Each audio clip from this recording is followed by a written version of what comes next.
This is an ABP Life podcast. Supreme court ने vote के बदले नोट मामले में महत्वपूर्ण फैसला सुनाया है।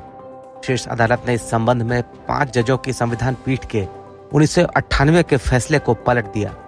अदालत ने कहा कि वह इस संबंध में सांसदों को राहत देने पर सहमत नहीं है। कोर्ट ने कानून के संरक्षण में सांसदों को छूट देने से इनकार किया और कहा कि किसी को घूस की छूट नहीं दी जा सकती है। और इस पर हमारे साथ इस वक्त बात करने के लिए पत्रकार अवधेश कुमार जी हैं और मैं आपके साथ हूं राजेश कुमार। अवधेश जी, कैसे देखते हैं आप सुप्रीम कोर्ट के इस महत्वपूर्ण फैसले को?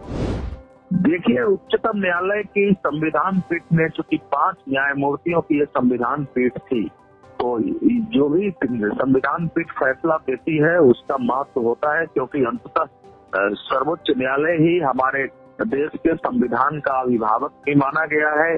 किसी भी संवैधानिक प्रश्न पर उसका मत अंतिम होता है। इस दृष्टि से निश्चित रूप से इस फैसले का महत्व है और आम लोगों के बीच यही संदेश जा रहा है कि सुप्रीम कोर्ट ने राजनीति में शीर्ष स्तर के भ्रष्टाचार को रोकने की दृष्टि से एक महत्वपूर्ण फैसला दिया है।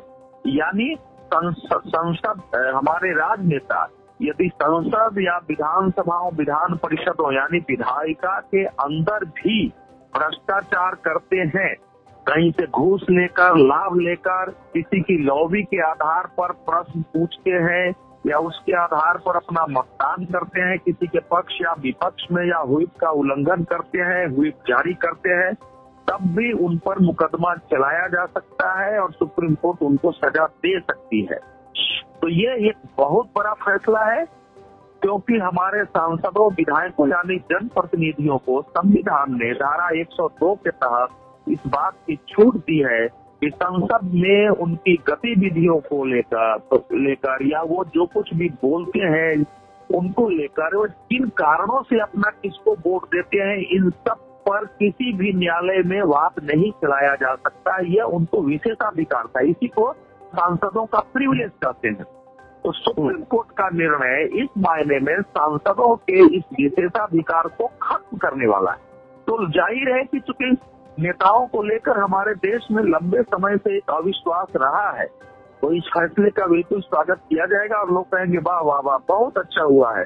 अब नेता कम से कम किसी से घूस लेकर न कोई प्रश्न पूछ सकते हैं, न किसी को घूस देकर कोई सरकार अपने पक्ष में सरकार बचाने के लिए मतदान करा सकती है। तो ये एक संदेश जा रहा है। लेकिन इसका दूसरा पहलू यह है कि यह फैसला सर्वसम्मति से नहीं है। 3 न्यायमूर्तियों ने इसके पक्ष में दिया है, 2 न्यायमूर्तियों ने इसके विरुद्ध अपना मत दिया है। क्योंकि हमारे देश में जो हमारा जो संसदीय लोकतंत्र है वो ब्रिटेन और अमेरिका दोनों को मिला करके देखते हैं तो उसके बीच एक संतुलन है। ये न हमारे यहाँ अध्यक्षीय प्रणाली है पूरी तरह, न संसदीय प्रणाली है, बल्कि दोनों के बीच का रास्ता है। इसमें संसद यानी विधायिका, कार्यपालिका और न्यायपालिका तीनों के बीच संतुलन बनाने की कोशिश है और संसद सर्वोपरि है। अपने स्तर पर सर्वोच्च न्यायालय सर्वोपरि है, क्योंकि अंततः फैसला उसे देना है, लेकिन संसद को यह अधिकार है कि उच्चतम न्यायालय का फैसला अगर संसद को लगता है कि वह सही नहीं है तो उसको पलट के और फिर अपने अनुसार संविधान संशोधन कर सकती है। इसको भी नहीं भूलना चाहिए हमेशा। हालांकि इस समय जो देश में वातावरण है, मुझे नहीं लगता है कि सरकार इसको पलटने की अभी तत्काल कोशिश करेगी, लेकिन राजनीति के अंदर जो अनुभवी लोग हैं वो इसकी असहजता महसूस करेंगे। फैसले का आधार नरसिंह राव सरकार के समय झारखंड मुक्ति मोर्चा रिश्वत कांड है। नरसिंह राव जब प्रधानमंत्री बने तो कांग्रेस के पास केवल 232 सांसदों का समर्थन था।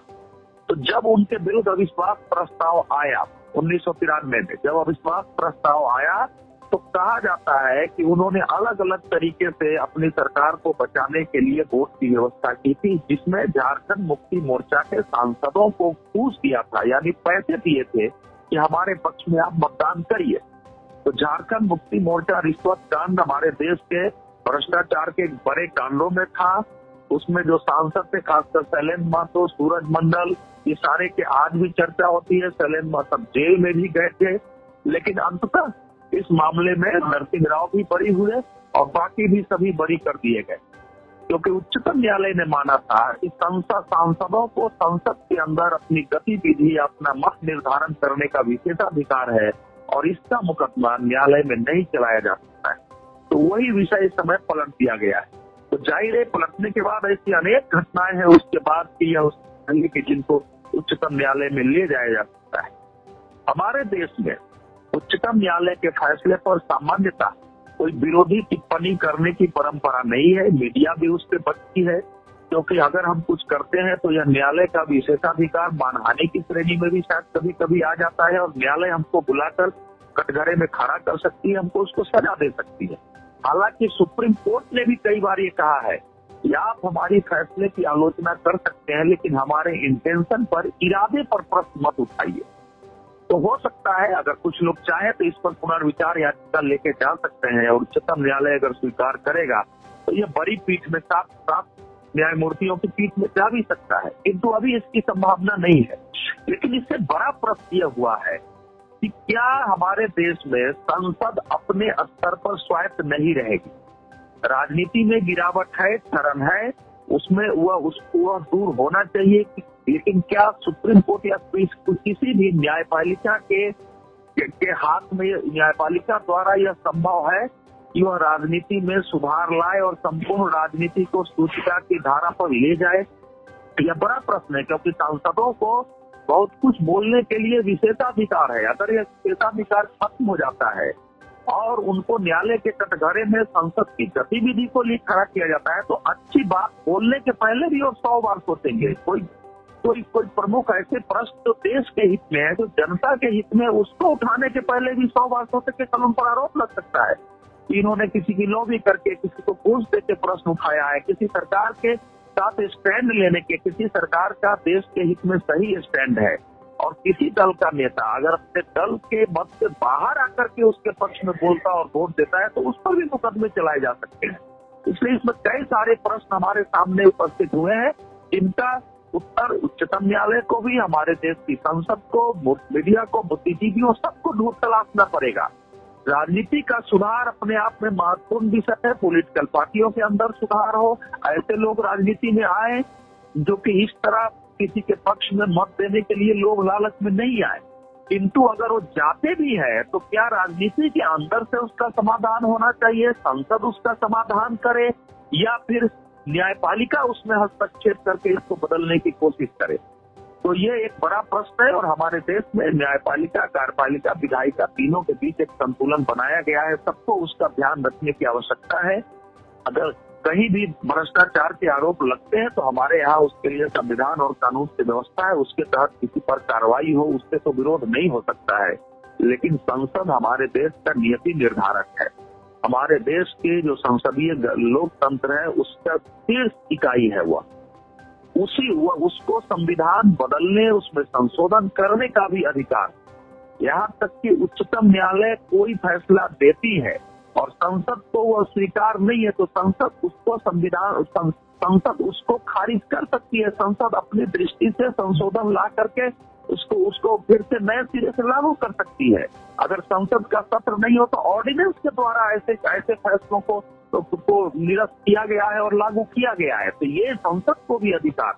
जब 2005 में धन के लिए प्रश्न पूछने का मामला आया था, क्योंकि अभी महुआ मोइत्रा का भी मामला चल रहा है, तो ये एक सांसद सुप्रीम कोर्ट चले गए थे और सुप्रीम कोर्ट ने लोकसभा अध्यक्ष को नोटिस भेजा था। उस समय लोकसभा अध्यक्ष सोमनाथ चटर्जी थे। उन्होंने कहा कि मैं, संसद अपने आप में स्वायत्त है, मैं सुप्रीम कोर्ट का नोटिस नहीं लूंगा। सर, सुप्रीम कोर्ट हमारे मामले में हस्तक्षेप नहीं कर सकती है, और सुप्रीम कोर्ट का उन्होंने नोटिस नहीं लिया।